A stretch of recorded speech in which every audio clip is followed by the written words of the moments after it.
अस्सलाम वालेकुम dear friends, welcome back to our YouTube channel. दोस्तों, जैसा कि हमने आपके साथ वादा किया था कि हम फाइनेंस अकाउंट्स असिस्टेंट के लिए 1200 से प्लस यानी प्लस 1200 हम एक्सपेक्टेड एमसीक्यूज लाने वाले हैं, एक सीरीज एमसीक्यूज की लाने वाले हैं। तो that MCQ series is at its final stage and that will be launched on 7th of January 2024. It will be a paid MCQ series. ये एक पेड एमसीक्यू सीरीज है और इसका प्राइस 150 रुपीज होगा और 1200 प्लस इसमें एक्सपेक्टेड एमसीक्यूज हैं। और इसकी खसूसियत ये है कि इसमें हमने हर कोई सेक्शन जो है इंग्लिश और मैथ के अलावा, क्योंकि इंग्लिश में जो है आपका ग्रामर की ज़रूरत पड़ती है, या मैथ में तो ज़्यादा से ज़्यादा प्रैक्टिस की ज़रूरत पड़ती है। तो उसके अलावा जो भी सेक्शंस आपके फाइनेंस अकाउंट्स असिस्टेंट एग्जाम में है, उन तमाम सेक्शंस को इस एमसीक्यू सीरीज में, इस सेट में डिज़ाइन किया गया है प्रॉपरली। और इस सीरीज को एक ऐसे तरीके से बनाया गया है कि सेक्शन वाइज हर कोई टॉपिक, हर कोई जो मतलब एक तो सेक्शन की बात हो रही है और दूसरा जो उसमें हर कोई टॉपिक इंक्लूड होता है, वो टॉपिक वाइज इसमें ये एमसीक्यूज इंक्लूड किए गए हैं। लेकिन कुछ सेक्शंस ऐसे हैं जिसमें रैंडमली हमने मतलब सारे टॉपिक्स डिस्कस किए हैं। ठीक है, तो ये एक एमसीक्यू सीरीज ऐसी रहने वाली है आप लोगों के लिए, आपकी प्रिपरेशन के लिए एक बहुत ही फायदेमंद, एक बहुत ही फ्रूटफुल, इंशाल्लाह this MCQ series will be very much beneficial for the upcoming exam which is going to be conducted on 28th of January 2024. तो 7th जनवरी को ये आ रही है MCQ सीरीज। इसका लिंक हम 7th जनवरी को हमारे जो कोई भी हम वीडियो अपलोड करेंगे तो उसकी डिस्क्रिप्शन में इसका लिंक आ जाएगा और आप लोग वहां से इसको डाउनलोड कर सकते हैं आफ्टर मेकिंग प्रॉपर पेमेंट। ठीक है, तो ये आप लोगों के लिए एक बहुत बड़ी खुशखबरी है। इंशाल्लाह 7th जनवरी को आप ये बुक हासिल कर सकते हैं। ये ई बुक एक होगी, एक पीडीएफ फॉर्मेट में होगी जो आप आफ्टर पेमेंट डाउनलोड कर सकते हैं। तो दोस्तों, चलते हैं हम अपने आज के लेक्चर की तरफ। आज का लेक्चर जो है वो हम अगेन इकोनॉमिक्स के कुछ एमसीक्यूज आज भी डिस्कस करने वाले हैं। तो पहला जो हमारा क्वेश्चन आज है वो है डिमांड एनालिसिस के बारे में। तो डिमांड, लॉ ऑफ डिमांड जो है वो आपने पढ़ा है। हमने इससे पहले भी हमने हमारे लेक्चर्स में इसके बारे में डिस्कस बहुत किया है। तो क्वेश्चन पहला जो है वो है, what does the law of demand state. Law of demand क्या कहती है। ठीक है, तो लॉ ऑफ डिमांड हमने पढ़ा है। देखिए, हम एक यहाँ पे एक थोड़ा सा ग्राफ बनाएंगे। लॉ ऑफ डिमांड, यहाँ से हम ये वाई एक्सीज है, ठीक है, और ये एक्स एक्सीज है। तो अगर हम यहाँ से दिखाएंगे डिमांड और यहाँ से दिखाएंगे प्राइस। ठीक है, तो प्राइस और डिमांड की जो हमेशा रिलेशनशिप रही है, that is a negative relationship. ठीक है, an inverse relationship between price and quantity demanded, और we can say price and demand of a commodity. ठीक है, प्राइस और डिमांड के बीच में हमेशा एक इनवर्स रिलेशनशिप रही है और इसीलिए जो ये डिमांड कर्व होती है ये डाउनवर्ड स्लोपिंग होती है। ठीक है, यानी फॉर एग्जांपल अगर कोई बंदा किसी कमोडिटी के 10 यूनिट्स खरीदना चाहता है, ठीक है, तो वो 10 यूनिट्स इसको 100 रुपीज में मिलते हैं।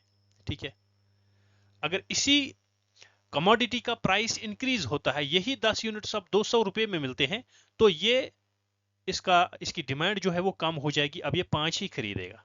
ठीक है, तो जितना प्राइस किसी कमोडिटी का इंक्रीज होता है उतनी उसकी क्वांटिटी डिमांडेड या डिमांड उसकी डिक्रीज हो जाती है। तो इसीलिए ये इनवर्स रिलेशनशिप एक होता है प्राइस और क्वांटिटी डिमांडेड में। तो लॉ ऑफ डिमांड यही स्टेट करता है कि as price increases quantity demanded decreases. ठीक है, जितना प्राइस किसी कमोडिटी का इंक्रीज होता है, देखिए यहाँ पे आपने देखा कि 100 से लेके 200 तक प्राइस चला गया, तो क्वांटिटी डिमांडेड जो थी वो भी डिक्रीज हो गई। ठीक है, वो 10 यूनिट से 5 यूनिट हो गई। तो इसका मतलब है कि डिमांड जो है, डिमांड पर असर जो पड़ता है प्राइस का, वो नेगेटिव इफेक्ट होता है। ठीक है, वो एक इनवर्स रिलेशनशिप एस्टेब्लिश होती है प्राइस और क्वांटिटी डिमांडेड में। ठीक है, तो ये है हमारा पहला question, this is the law of demand. And now one more thing is assumed there, that all other things are to be kept constant, like income of the consumer, tastes and preferences of the consumer. All those things are all those things remain constant, and only the effect of price is studied when we read about the law of demand.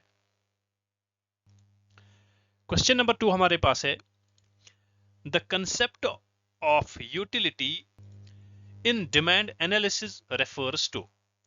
Concept of utility जो है demand analysis में, जब भी हम demand पढ़ते हैं तो उसके साथ साथ हम कंसेप्ट ऑफ यूटिलिटी भी पढ़ते हैं, ठीक है।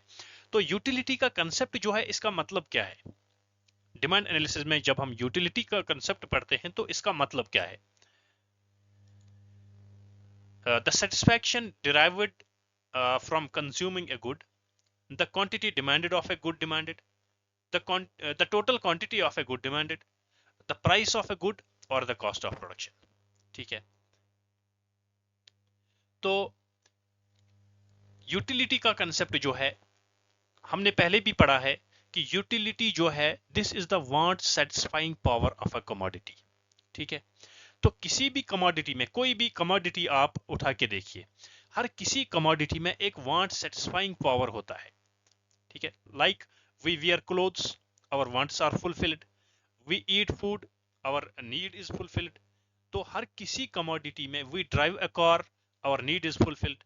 तो हर किसी कमोडिटी में एक वांट सेटिस्फाइंग पावर होता है, जिससे ह्यूमन वांट सेटिस्फाई होती हैं। तो उस पावर को, जो इस कमोडिटी में होता है, उस पावर को कहा जाता है utility. So the correct answer here is the satisfaction derived from consuming a good. So that satisfaction which is obtained by consuming a good, consuming a commodity, that satisfaction, the power of providing that satisfaction is known as utility. Which of the following is a determinant of supply? इनमें से कौन सा option है जो supply को determine करता है, यानी सप्लाई किसी चीज की डिटरमाइन होती है, इनमें से कौन सा ऑप्शन वो है, ठीक है। पहला ऑप्शन है कंज्यूमर प्रेफरेंसेस, दूसरा है टेक्नोलॉजी, तीसरा है इनकम ऑफ कंज्यूमर्स, और चौथा है expectations of future prices. Now see, consumers preferences, these are related to demand of a commodity. क्योंकि जब फॉर एग्जांपल मैं एक कंज्यूमर हूं, मैं कोई चीज खरीदने जाऊंगा, तो मैं अपनी प्रेफरेंस को मद्देनजर रखते हुए, मेरी प्रायोरिटीज को मद्देनजर रखते हुए, considering my priorities, I will demand that thing or that commodity. So consumers preferences are determinants of demand. Similarly, income of consumers, the more income I have, the more things I will demand. So income of consumers has nothing to do with the supply of a commodity. One more thing, expectations of future prices. जब future prices की expectations, यानी अगर आपको expect है कि future में prices बढ़ जाएंगी, तो आप उस कमोडिटी को ज्यादा से ज्यादा उसकी डिमांड करेंगे। और अगर आपको पता है कि फ्यूचर में प्राइसेस डिक्रीज होती हैं, तो आप उस कमोडिटी को कम उसकी डिमांड करेंगे, ठीक है। तो ये चीज भी डिमांड के रिलेटेड है, ये भी डिटरमाइन करता है डिमांड को। सो consumers preferences, income of the consumers and expectations of future prices, these things are the determinants of demand. Now here remains technology. So this technology is the determinant of supply, because when there is more and more advanced technology, जितनी हमारे पास advanced technology होगी, उतना ही उसकी production बेहतर होगी, किसी commodity की उतनी ही प्रोडक्शन ज्यादा होगी, तो उतनी सप्लाई ज्यादा होगी, ठीक है। तो ये टेक्नोलॉजी जो है, this is one of the determinants of supply. If the price of a good decreases and the quantity demanded increases by a larger percentage, अगर कोई गुड है, अगर कोई कमोडिटी है हमारे पास, उस कमोडिटी का प्राइस डिक्रीज होता है, ठीक है। फॉर एग्जाम्पल, हमारे यहाँ पे किसी किस्म के कपड़े हैं, कोई ब्रांड के कपड़े हैं, ठीक है। तो उस ब्रांड का प्राइस जो है वो डिक्रीज हो गया, and the quantity demanded increases by a larger percentage, ठीक है। जितनी प्रपोर्शन में प्राइस डिक्रीज हो गया, उससे ज्यादा प्रपोर्शन में, उससे ज्यादा परसेंटेज में उस कमोडिटी का जो है डिमांड, वो इंक्रीज हो गया। तो ऐसी डिमांड को क्या कहा जाता है, ठीक है। इसको इनइलास्टिक कहा जाएगा, इलास्टिक, यूनिटरी इलास्टिक या परफेक्टली इलास्टिक, ठीक है, तो ऐसी डिमांड को इलास्टिक कहा जाता है, इलास्टिक डिमांड। ठीक है, because when the percentage change of quantity demanded is much more than the percentage change in price of a commodity। जितनी एक कमोडिटी का परसेंटेज, जितनी एक कमोडिटी का प्राइस, जितना परसेंटेज उस प्राइस का इंक्रीज हुआ है, अगर उसकी डिमांड में उससे ज्यादा परसेंटेज ये इंक्रीज हो गई, ठीक है, तो उस डिमांड को कहा जाएगा इलास्टिक डिमांड। ठीक है, तो ये इलास्टिक है, यानी this is more responsive to a change in price। this demand is more responsive to the change in price, then this type of demand will be called as elastic demand, क्योंकि ये ज्यादा response देती है price change को, तो इसलिए इसको कहा जाता है elastic demand. which factor of production does Ricardian theory of rent primarily focus on? So when we study about the Ricardian theory of rent, this theory states that the land which is a gift of nature, ये land जो है ये gift of nature है, ठीक है, so it has no supply price and therefore it has no cost of production। ठीक है, तो इसलिए rent जो है it is not a part of cost, ये cost का part नहीं होता है, क्योंकि it is a natural gift, ये natural gift है, so it is not a part of cost। ठीक है, तो इसलिए ये प्राइस में इंक्लूड, इसका ये रेंट जो है ये कॉस्ट ऑफ, ये फैक्टर ऑफ प्रोडक्शन नहीं है। ठीक है, तो Ricardian theory of rent says that land is not a factor of production because it is a natural gift. ठीक है, तो ये फैक्टर ऑफ प्रोडक्शन नहीं है। So Ricardian theory of rent focuses on land. What is the characteristic of a monopoly market? तो monopoly में आपने पढ़ा है कि mono means single, mono means single and poly means market। so when monopoly market whenever it exists anywhere then it means that there is a single seller। ठीक है, तो इसका मतलब है कि single seller of the commodity। so monopoly simply means a market situation where there is a single seller of a commodity। in a perfectly competitive market, what is the demand curve faced by an individual firm? तो एक perfectly competitive market में जो perfectly यानी जो perfect competition होता है, वहां पे जो डिमांड कर्व होती है एक इंडिविजुअल फर्म के पास, वो डिमांड कर्व कैसी होती है? ठीक है, तो हम यहाँ पे लेते हैं फॉर एग्जांपल, ये है परफेक्टली कॉम्पिटिटिव मार्केट का एक सिचुएशन। तो यहाँ पे ये एक्स एक्सिस है और ये वाई एक्सिस है। ठीक है, तो यहाँ पे एक्स एक्सिस पे हम डिमांड दिखाएंगे क्वांटिटी डिमांडेड, और यहाँ वाई एक्सिस पे प्राइस दिखाएंगे। ठीक है, तो जो परफेक्टली कॉम्पिटिटिव मार्केट होता है, तो हमें पता है कि उसमें प्राइस जो है, उसमें वहां पे होमोजीनियस प्रोडक्ट होता है, तो प्राइस भी सेम होता है। ठीक है, तो प्राइस जब सेम होता है, चाहे जितनी भी क्वांटिटी डिमांडेड इंक्रीज हो जाए, प्राइस सेम रहेगा। ठीक है, तो ये जो परफेक्टली कॉम्पिटिटिव मार्केट है, यहाँ परफेक्टली इलास्टिक प्राइस होता है। ठीक है, परफेक्टली इलास्टिक। सॉरी, जो डिमांड कर्व है, डिमांड कर्व यहाँ पे परफेक्टली इलास्टिक होती है, प्राइस नहीं। प्राइस जो है वो तो फिक्स्ड है, लेकिन जो डिमांड कर्व होती है वो परफेक्टली इलास्टिक। ये डिमांड कर्व जो होती है वो होती है परफेक्टली इलास्टिक, यानी सेम जितने प्राइस तो एक ही है। ठीक है, तो डिमांड जितनी भी इंक्रीज हो जाएगी, डिमांड जितनी भी इंक्रीज हो जाएगी, ये हमें यहाँ पे वाई एक्सिस पे डिमांड दिखाते हैं यहाँ पे, तो डिमांड जितनी भी इंक्रीज होती है, लेकिन ये डिमांड कर्व जो है ये चेंज नहीं होती, ये परफेक्टली इलास्टिक डिमांड कर्व होती है। ठीक है, which of the following factors of production earns interest?